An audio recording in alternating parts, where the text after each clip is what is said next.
Hi everyone, welcome back. Time to do a little bit more on Bryan, grabbing an hour where I can.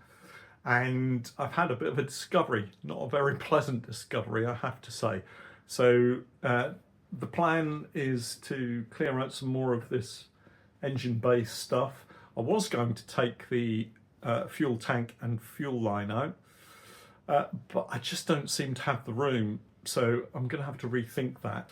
It looks like the rear seat needs to come out before I can access the panels that are in the boot in order to remove the fuel tank. There's still some fuel in the tank, so I don't want to mess about with it until actually I've got full access. So I'm going to leave that for now and crack on with getting some of this stuff out of the engine bay. So let me just show you what you discover when you buy a car that you're not able to fully check, or you don't actually know what it is you're looking at. So I'm sure you all know this big gap at the back is where the battery was. So I've taken the battery out, no problem there. But when I lifted this mat out of the way, it revealed this enormous patch of corrosion. Looks pretty grim to me. I'm just going to get my little portable light and shine the light on it, and we'll see if that reveals any more detail. Oh yeah, that looks pretty crusty to me. It's obviously an old leak, I guess. It's almost like it's grown. But I'm assuming that this can be recovered with a little bit of welding, I assume. But it looks like that entire shelf, well actually it looks like the shelf might unbolt. So I'm going to grab a spanner and see if we can unbolt it. I don't know if this is the right size, but probably not. Maybe 8mm.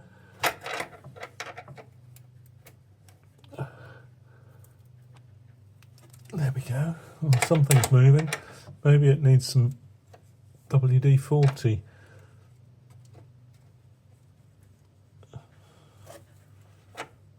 Seems to be coming away. So hopefully it will allow me to lift this panel. Kind of feel like I ought to put some gloves on. So maybe I'll do that before we lift the panel out. Well, that's coming up okay. So I'm going to remove this and then we'll try this other side. Well, let's try it first. Maybe not. Let's get some WD-40 on it, put on some gloves and see if we can get these out. Well, that appears to be my first fail. I've undone those two nuts, those two tiny little nuts, 8mm bolt head things.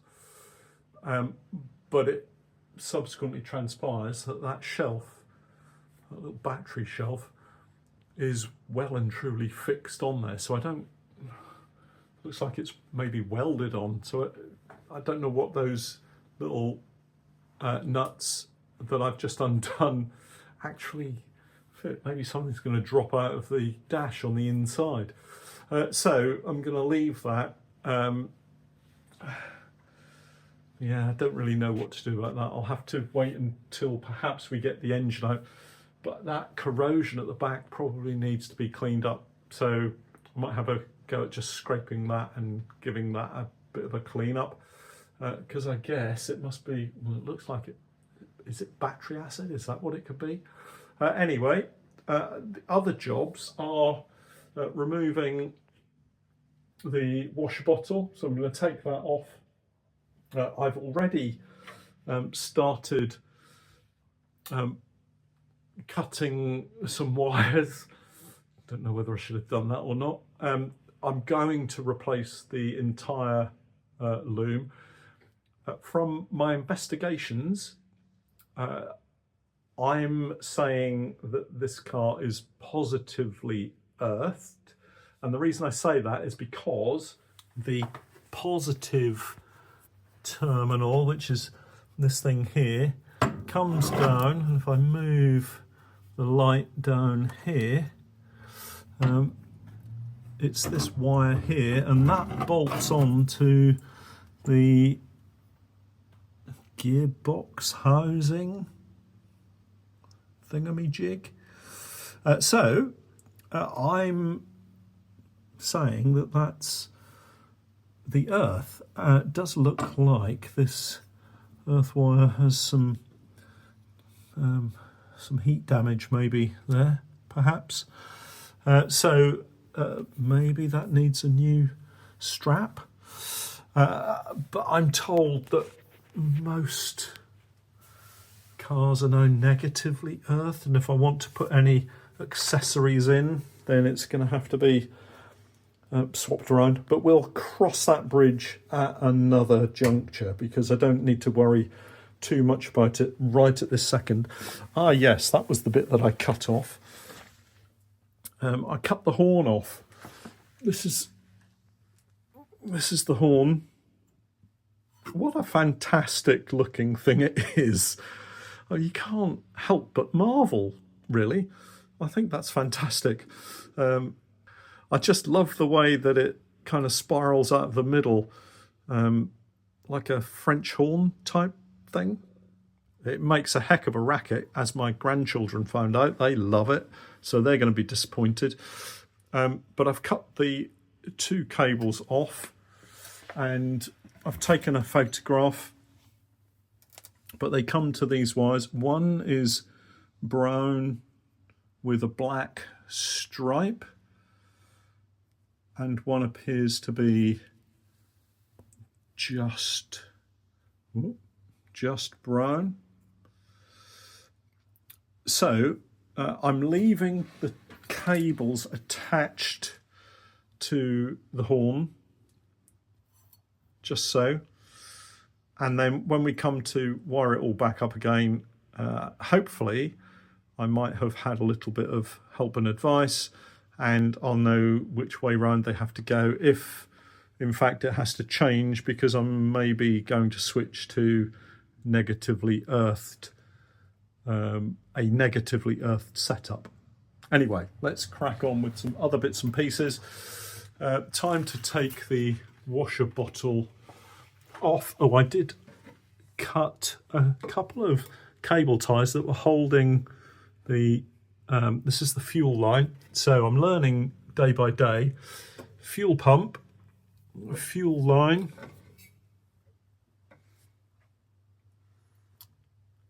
this is the name escapes me. I did the name's gone. Anyway, this is all part of the carburetor. That's the air filter. That's the windscreen wiper motor, which looks like it needs lots of attention. Anyway, let's get rid of the washer bottle and then see where else we can aim our screwdriver at. Looks like a Phillips screwdriver one side and a flat-headed screwdriver, flat-bladed screwdriver on the other. They obviously couldn't decide exactly what they wanted to do, and this says that it's an electric screen washer, but inside there's a little button that you press to make the washer squirt, so perhaps this is just something they had and added at a later date. Another successful job completed. I know it's only a washer bottle, and I know it's not very exciting for most people, but for me it's another step along the road to getting Bryan completely gutted and ready to, well, I was going to say ready to go to the sand blasters and the company locally that's hopefully going to do all of the welding for me. But I sent them an email and I haven't heard anything back, and that was at least a couple of weeks ago now. So it's a bit disappointing that they haven't responded to me, because I was hoping they might do the respray job as well. And let's face it, that's going to be several £1,000s worth of work for them. Maybe they're just too busy, or maybe they've got enough work. Anyway, washer bottle with some nice blue looking stuff in it. So we'll get that emptied safely and then on to the next job. haven't really decided what that will be. Anyway, let's see what we can take off next.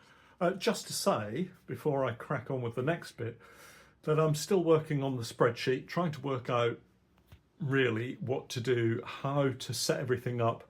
I am keeping a very loose idea of how many hours I've spent and exactly what I've bought for the car, which is pretty much nothing at the moment. So I've been buying quite a lot of tools and I really need to rein that in. I bought an impact wrench and a grinder thingamajig, and they're battery operated. I'm just looking at the name. I don't know if you can see them over there. Kielder. Looks really good kit, but I bought it a couple of weeks ago and haven't used it yet. So I don't know if I'm going to actually end up using them. Maybe once I get underneath the car, I will. Anyway, I'm waffling. Let's get on, find something else to take off, and yeah, give you something to look at rather than me talking. I was saying about the tools that I've been buying. This is a fantastic little set. The Halford's 1/2-inch socket set.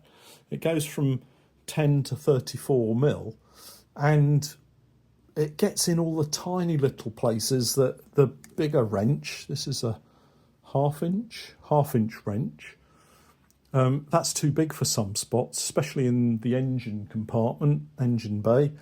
And these are the impact sockets that I bought that have got quite a bit of dust on them now because I haven't used them. They just sit in the drawer, but I'm looking forward to using that.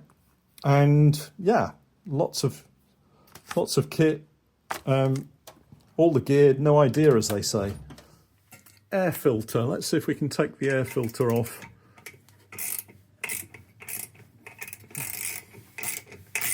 Looks like, I think there used to be a wing nut or something on the top, but they've changed it out for a simple nut. Looks like there's a washer as well. Yeah. Oh, nearly dropped it. Have I dropped it? No, I've got it. And then I guess, does this just lift off?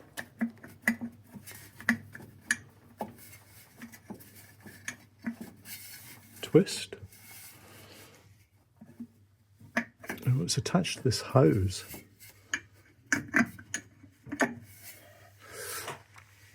I should have paid more attention when I was watching all the other videos, really. Right, so I've got to maybe undo this as well. Back in a second.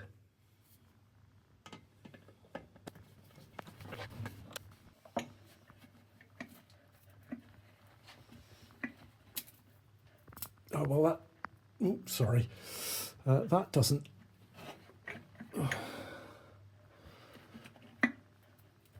Well, that doesn't want to come off easily. Maybe I'll have to take it off at the other end.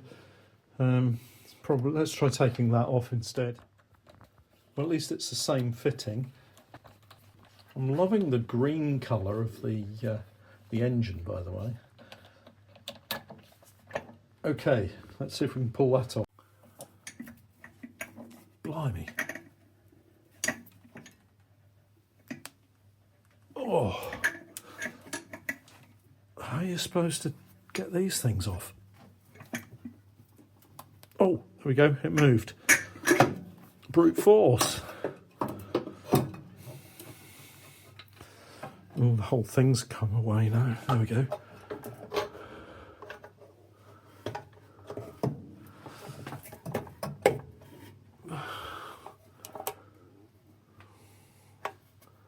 Oh. Do you think is there supposed to be something in there? I think there's supposed to be some kind of filter in there, isn't there? Oh, well, that's interesting. Well, you find something out every time you look at the car. Okay, well, we'll move on. I guess that just... Does it just unclip? Just pull away? We will find out in due course. So here's the air filter, well, the air filter housing and the hose that I pulled off. And I've just, I mean, it literally just, as they say, came off in my hand, and there's nothing in it, which was mildly disappointing, to be honest. But I guess that explains why this is looking a bit mucky, maybe. Smells a bit oily, or maybe it's petrol fumes coming up into the filter. So this is part of the carburetor. I guess that's all. Oh, it looks like it's bolted on. So there's some bolts there that I can take off, and then I guess that's the air filter housing. So that's good. I think what I'll do is I'll take that off, because then it gets the air filter out of the way, and I can maybe look at some of the other bits and pieces beneath it, see what else we need to do.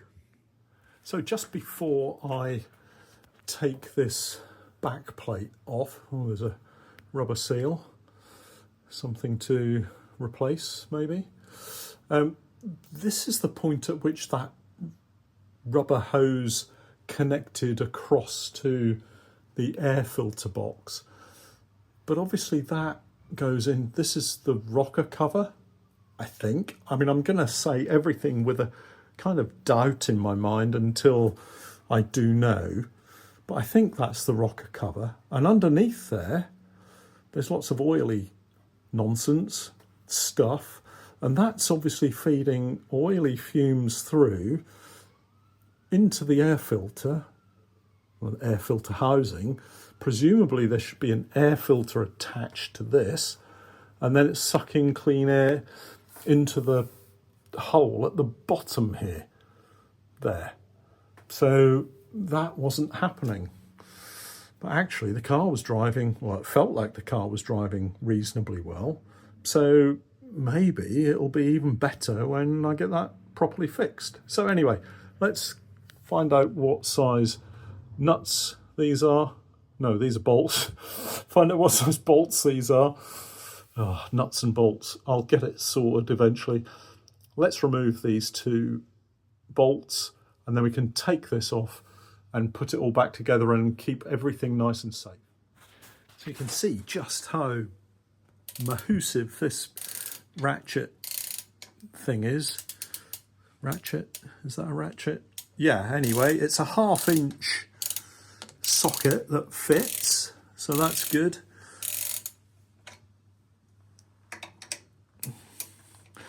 I need to get myself a tripod. There's one. Comes with a spring washer, and have I done this way? Yeah, that one turns as well. I really should have put my gloves on. I'm gonna get horribly mucky.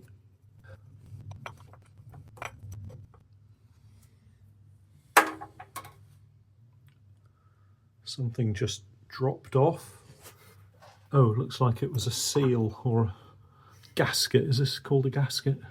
There we are, that's fallen off as well. So I need to keep that.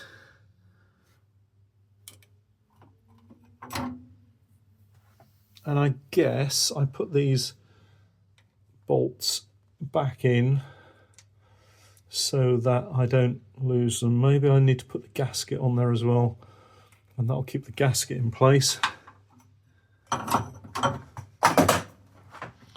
I've just dropped the back of the air filter housing.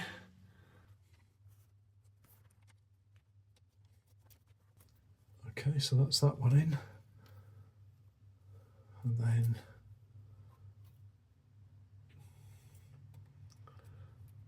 that's the second one.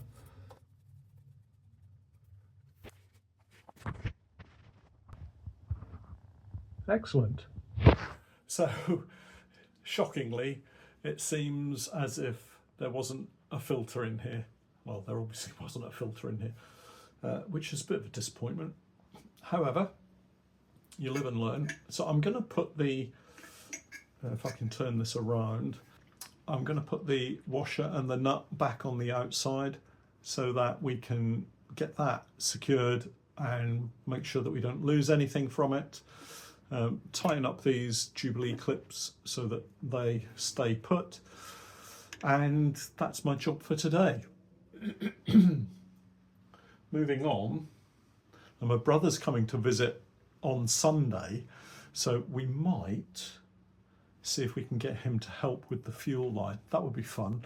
We may be quite involved, but we need to clear the car out. Let me just show you, before I go, let me just show you the problem that I have here.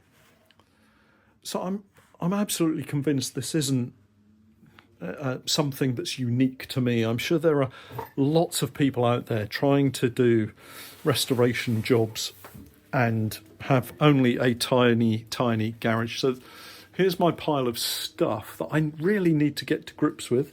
Oh, look, here's the very posh looking Kielder Duo 2 18-volt angle grinder and 1/2-inch impact wrench. So I'm looking forward to using those. But here we are. Here's the inside of Bryan at the moment. Oh, I must put you can just see that the gearbox oil plug is still out. I must put that back in there. The grandchildren have been jumping around. I did think that the indicator stalk over there was going to get ripped off because they were quite vigorous in playing. Anyway, it's secure at the moment. But so I've taken the front seats out. They're on the back seat, but I now need to get the back seat out in order to get into the boot so that we can take the panels out, and I'll show you that when we get there. This was all out of the boot. This is the old carpets. They need to get off to the recycling centre. And at the moment, I've also got the front bumper here as well. Oh, there's my other light. I wonder where that had gone. So I've got the front bumper here, which again needs to be dismantled, but that will have to wait for another day. But it's just a bit cramped, and there's the garage door, and there's not a lot of room, to be honest, but I'm sure everybody struggles with that kind of situation. Or maybe not everybody struggles with that situation. I have seen some fantastic, really fantastic looking garage setups, workshop setups. Anyway, let's get back to the front of the car and bid you farewell for today. Thanks for joining me. I know it's not terribly exciting, perhaps, for most of you. You've seen it all before. But for me, it's a record of my journey as we continue to strip out the entire inner part of Bryan, get him back to his bare shell, and then work out whether we're going to sandblast, use chemical paint remover. I might use paint stripper and do it myself and try and save a little bit of money that way. But then we need to get him off to have this welding done, and hopefully we can document that and see exactly what needs to be done. Anyway, please, any comments, pop them beneath the video. If you've got any suggestions about restoration spreadsheets, I'd love to hear them, and sensible suggestions, that is.